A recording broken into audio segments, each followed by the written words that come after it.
Welcome, my friends from the Stress Reduction and Relaxation Hub.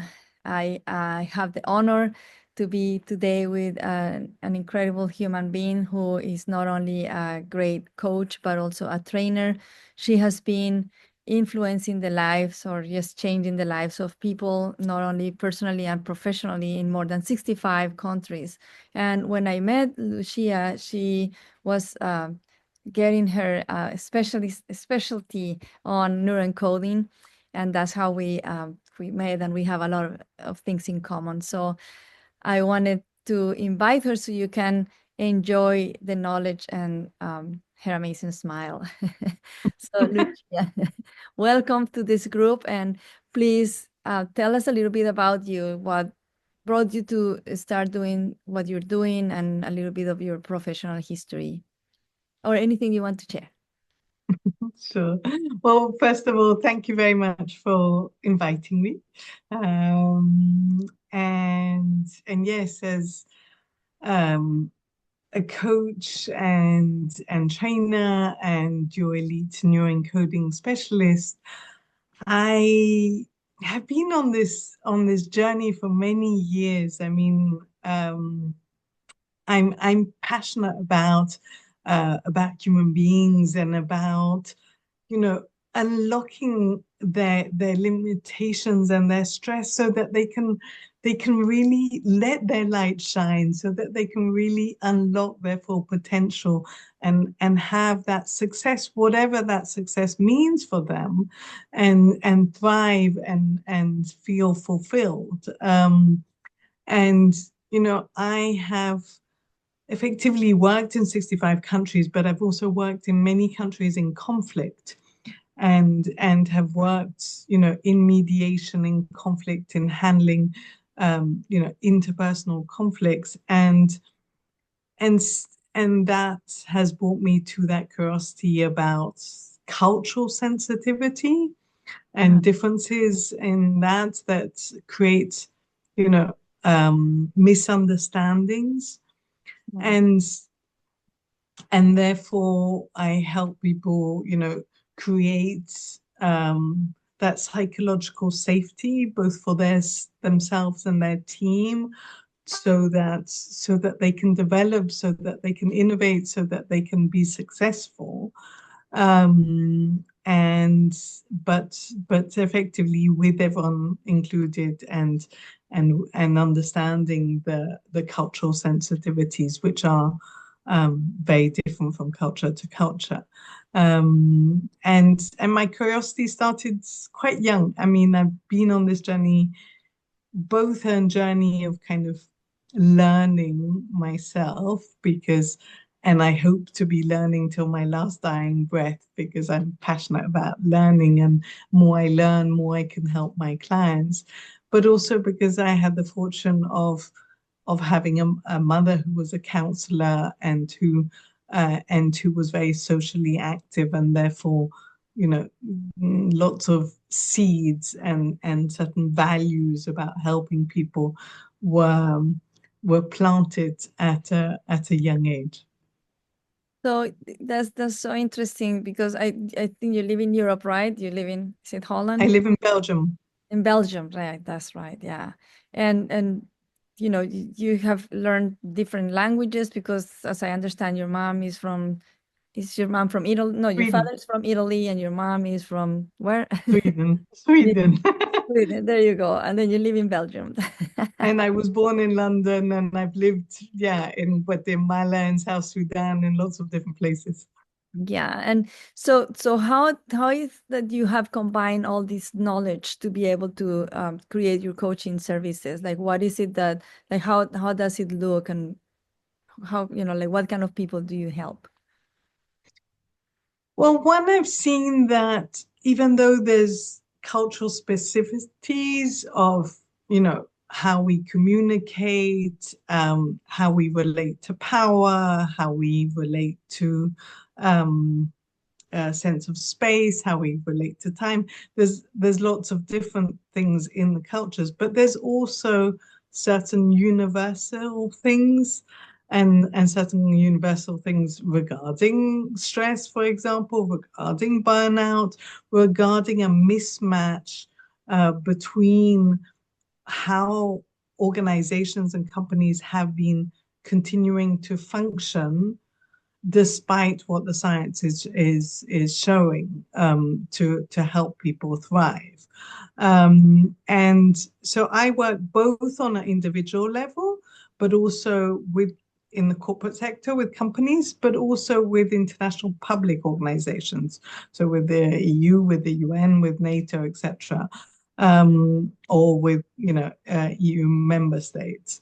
Um, and and so, that on an individual level can be about helping helping people get o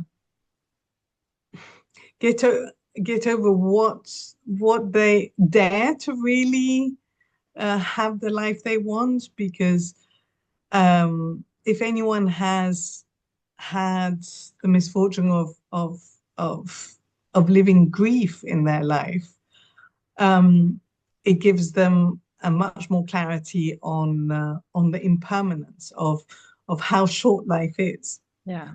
Yeah. And and definitely that's been my case with both my parents passing away. It Mhm. made me think, okay, well, I don't want to waste time now. I want to, it's important to live the life that you're meant to, that really lights you up. Yeah. And and when we do that, if we have children, we also model that to our children to dare to live a life that is fulfilling for them. Yeah. Um, and then with companies is yes, they need to make benefits, they need to, they need to grow, etc. But they keep having people leave the companies because they're stressed, because there's conflict, because there's burnout, because there's, all sorts of things. And therefore kind of looking at why is that?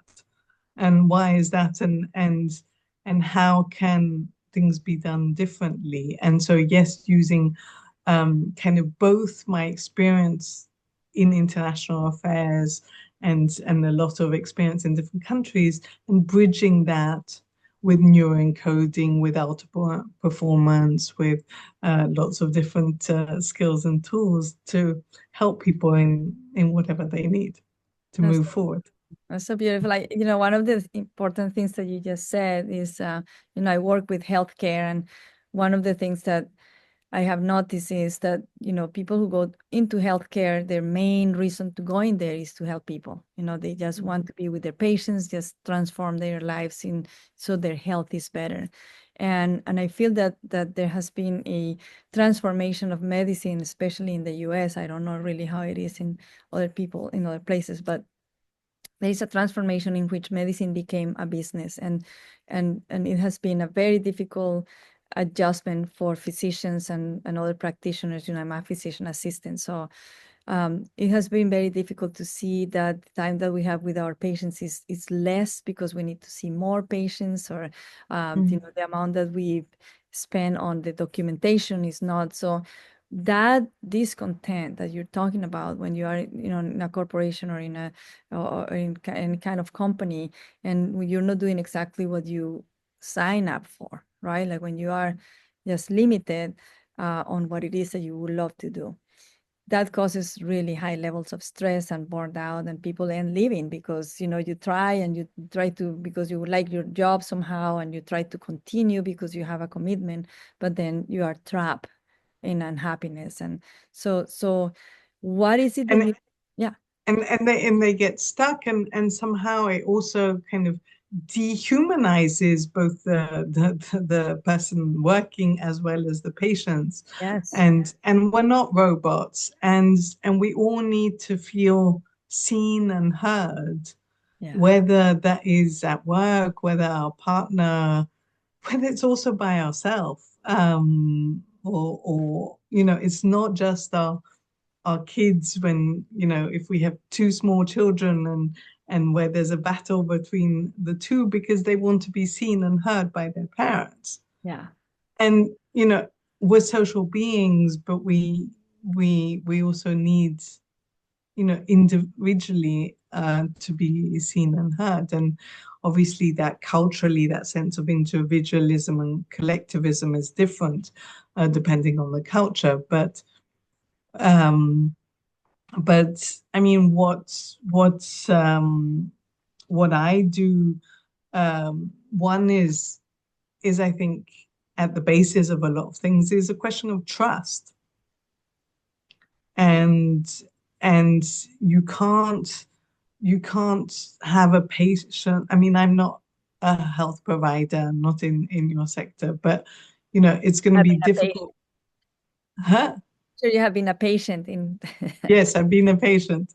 But in any situation, to be able to both open up on one's symptoms, but also be open to receiving the transformation of health and the connection between your psychology and your body, and accompanying that requires a certain level of trust. And the same in companies, for teams to function, or for families to function, or for us to be able to grow in our towards our purposes. There's a question of trust. And so, as I feel that's very much at the core of things. So I work with that, for example, and how to actively listen with that empathy and that curiosity, how to have what is that type of feedback, and that is helpful in either teams or families or with a partner or different things. I mean, I'm just going. We don't have 20 hours to discuss this, and so I'm just giving a Unfortunately. few. Um, but but it's kind of going back to that humanity, and the same thing when we're rushing in a culture where in cultures where we put on a pedestal the fact of being busy. Oh, Like yeah. it's almost considered a good thing to constantly be busy. Productive. Um, and sorry? Productive. Yeah. Like you have to be productive, Yeah, not the day of but the week or the hour of the night. but at what cost? At what cost of our boundaries, of our well-being, um and and the sacrifices involved in that, and the question of loyalty to oneself as well as loyalty to where you're working, or to or your family dynamics. It's those balances are essential. And how people kind of get stress from having certain thoughts that go on a like broken record in their mind, that don't help them, because yeah, I mean, before we went on this call, you were talking about the frequency of words and emotions. I mean, maybe you want to share something about that. Yeah, before we go into that, I wanted to talk about something that you have, because I think is that somebody who has been in 65 countries helping different people with so many different cultures. Um, of course, I have seen some different countries and different cultures and everything, but I haven't been as immersed as working specifically with the communities. But I don't know, just correct me if I'm wrong, but I have the feeling that every time I have been working in another community, in another country, I think what makes us human is what you were talking about. Like we all have this desire of being acknowledged, of rest, the need that we have of love. It doesn't matter what changes in the culture, is the expression of that, or how you the meaning that you give to certain actions, right? But in the background is always that desire of I'm being acknowledged, I'm being loved, I'm being listened to, and I'm valued, right? And then Mhm. what you were talking about, the loyalty of to yourself and then to your job, right? Because you have to still survive. And then how, when that is not balanced, it doesn't matter in which culture you are, if that is not being received or if you're not feeling acknowledged or valued, then the levels of stress increase. And it's very hard to go back to who you are, like even remember, like have the connection and the desire of enjoy the things that you used to enjoy because they don't exist anymore. And that takes me to that what you were just going into, right? That I'm reading a book called Becoming Supernatural by, his name is Joe Dispenza, and he talks about something that we also have studied in neuroencoding, right? How your emotional state can either take you up or down, right? Because emotions have different frequencies, and those frequencies either lightens up or put us down, just takes us to the dark. And I, as I understand, part of your work is also helping people to bring up those emotions that are going the high frequency emotions that are going to help them, have more energy, more love, more, without necessarily needing something from the outside, like a drug or a therapy or something. It's just going to your own resources and changing your emotions to the emotions that help you instead of the ones that bring you down. Can you talk a little bit more about like that? Sure, because when you're in a more resourceful state, when you're not in this kind of turbulent whirlwind of your mind, you can't see clearly.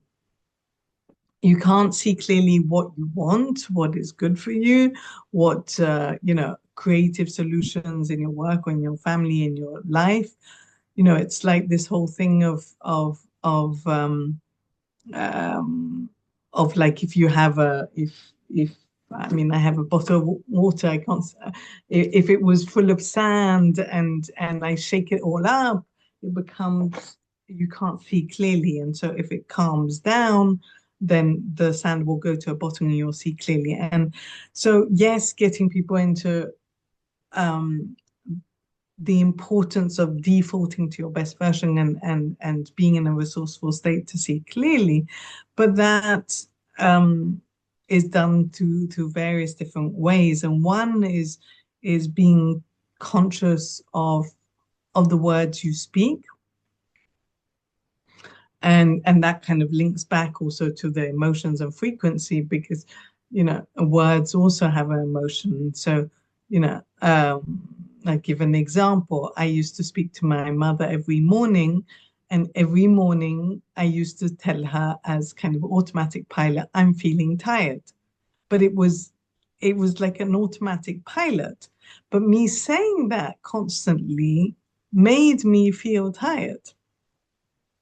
And when I stopped saying it on purpose, so it's about, I help people live more conscientiously and more intentionally, to not be defined by other people and by other circumstances, but be, the captain of their ship. And so that's, yes, about your energy, your emotions, but also your words, and kind of you can observe certain emotions or thoughts or things, um, as you can observe them, and it can be, or your procrastination or something, and you can take it as a signal. It's like, okay, um, why having that curiosity of realizing I'm having that repetitive behavior of saying that to my mother, or I'm procrastinating, and not going down 20 years of psychology of why that. But just having that honesty of saying, okay, what is the signal of this? What am I scared of? What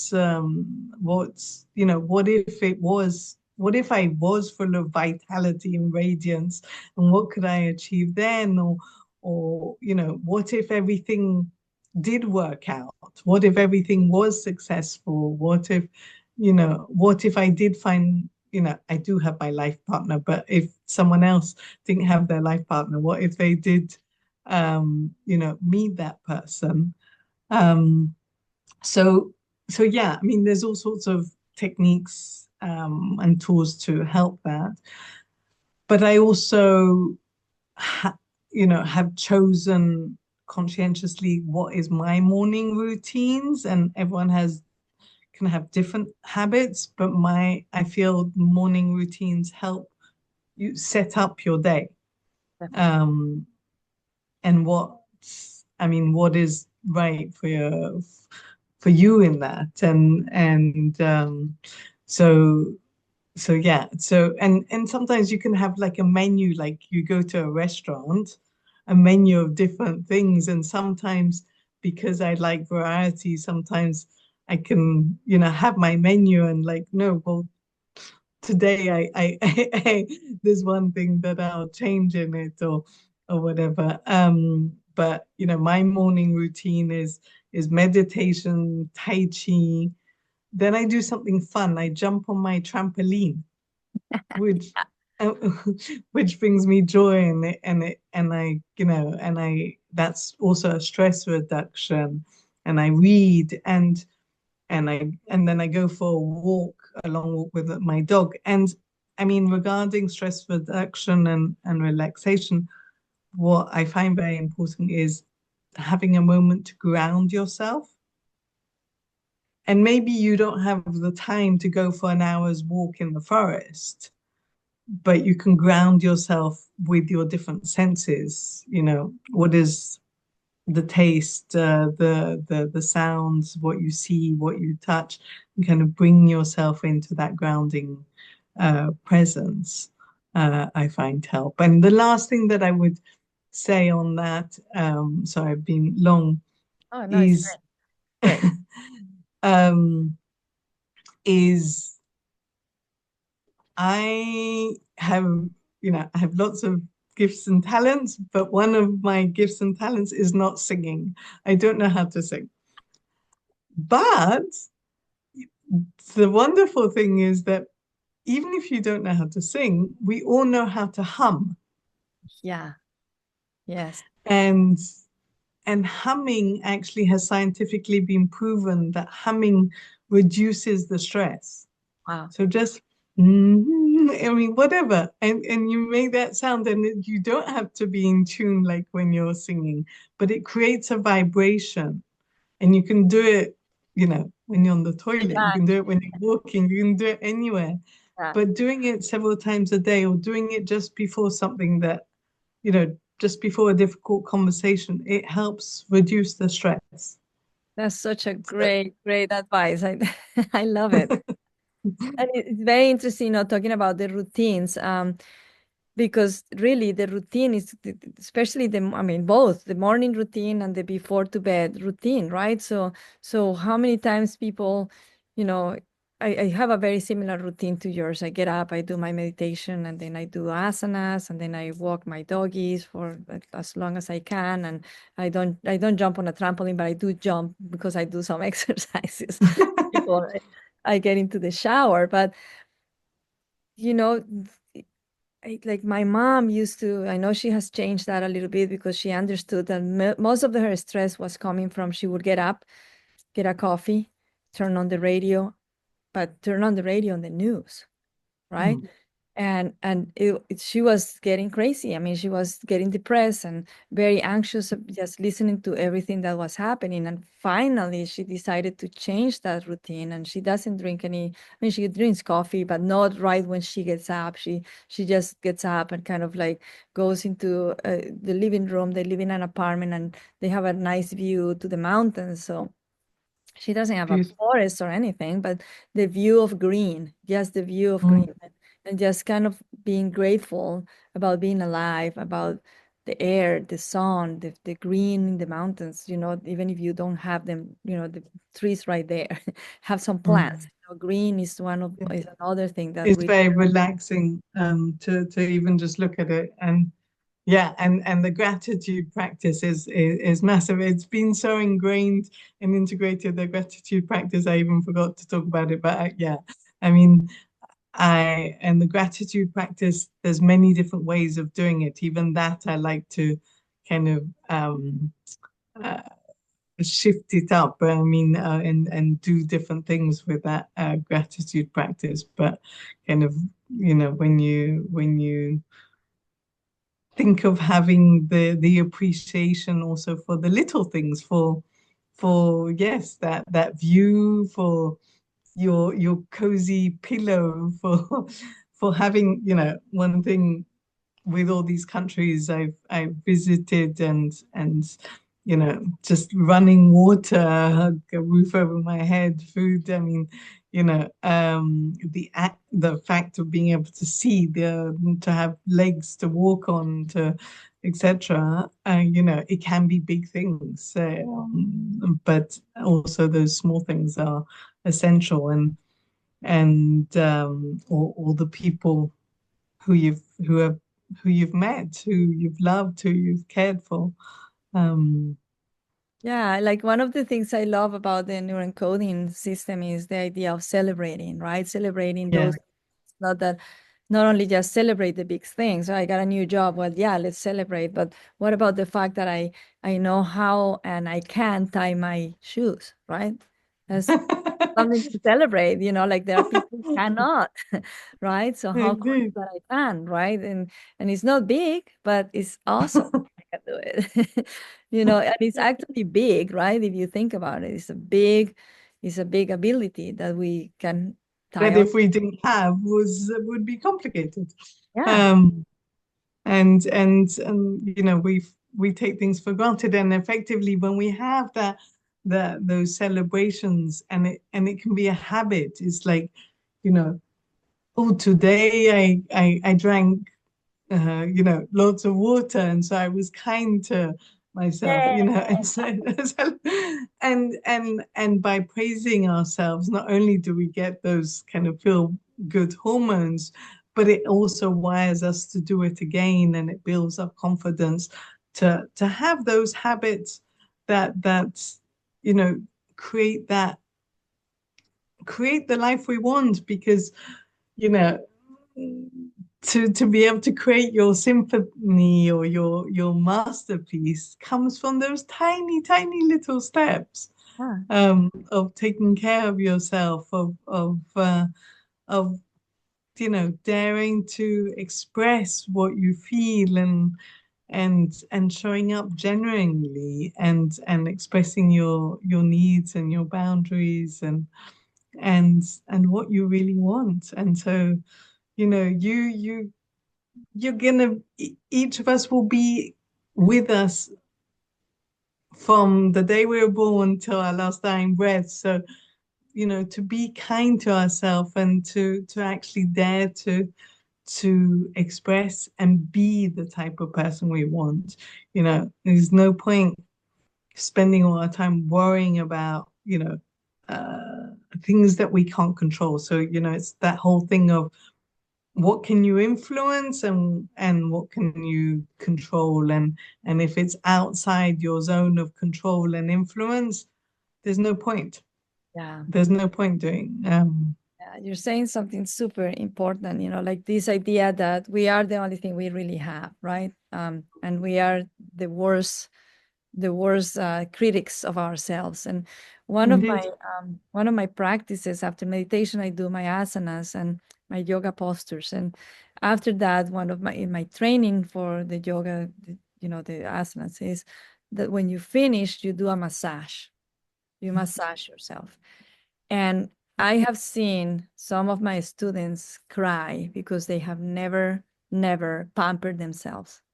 They Mhm. brush their hair or whatever but never like this, like, oh, like Never. just pampering yourself, Mm. is it's so powerful, and I have been reading about the power of the nerve terminals in your skin, right? Like that's why Mm. children, if you don't touch a child when he's born, the child doesn't thrive. Children don't thrive if you don't touch them, if you don't, it's incredible the power of your own Indeed. touch, or somebody touching you, right? And um I Okay. find it to be so recharging, not only, like energetically, but also emotionally. It's like Mm, really indeed. helps me start my day like, oh, this feels so good, like I don't have Yeah, time yeah, to do this. but just literally just massaging yourself like that. And indeed, I mean, I many years ago when I was like uh, 18 years old, I'm That's like 55 three now. years ago. That's like 3 or Yeah, sure. 55 now.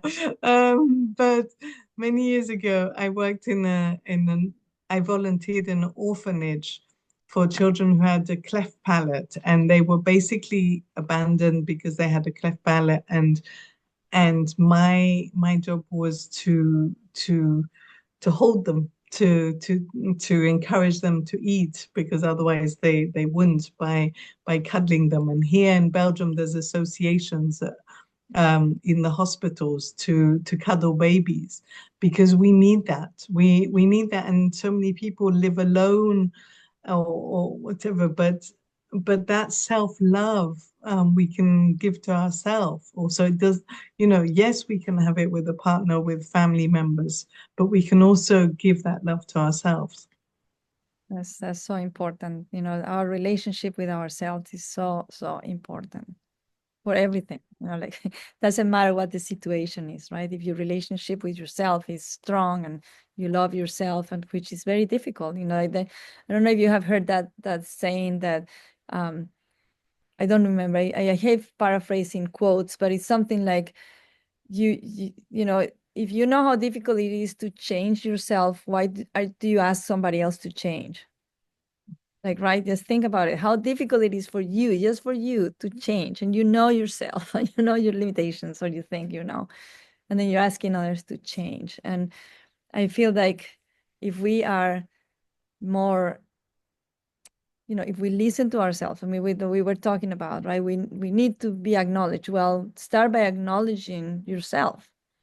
You acknowledge And yourself. by actually seeing yourself and hearing yourself, and kind of listening to your own inner wisdom, your own inner genius and wisdom of what's your intuition of, often one feels things, and one then gets lost in one's rational brain or one's ego, because we get triggered of things, and not listening to actually, you know and that's also when I deal with trust and leadership development and psychological safety. It's also about focusing on what is the end result you want. What is the end result you want for yourself, but in a relationship, whether it's, in a personal field or in a professional field, is, the little battles on the way are not what's important. Is, just reacting or intentionally responding allows you to go closer to your end goal, Yeah. whether your end goal, whatever that end goal is. But it's important to have that clarity so that you can live conscientiously, intentionally, to progress towards that. But it requires starting to trust and listen to yourself. Yeah, it's like the path is already there, but we have to kind of let our own intuition guide us. Yeah. Yeah, definitely, definitely. Oh, Lucia, Yeah. this is so incredible. I really, really love talking to you, and you have It's so so much that pleasure. you're giving to the world, and I really appreciate that. And I want to thank you for all your authenticity and your knowledge, and for sharing it with us today. It has been really, really cool, and I hope we can do it again. And thank you. And I wish you all the best, and all the best for the people who are hearing. And yeah, and that they maybe think of just something that they can be kind to themselves this week. Just starting with those little steps. Yeah. Um, Before we go, Lucia, I would like to for you to tell us where they can find you, like if somebody wants to so contact you or know more about you, like where. what can we, I can write it in the comments.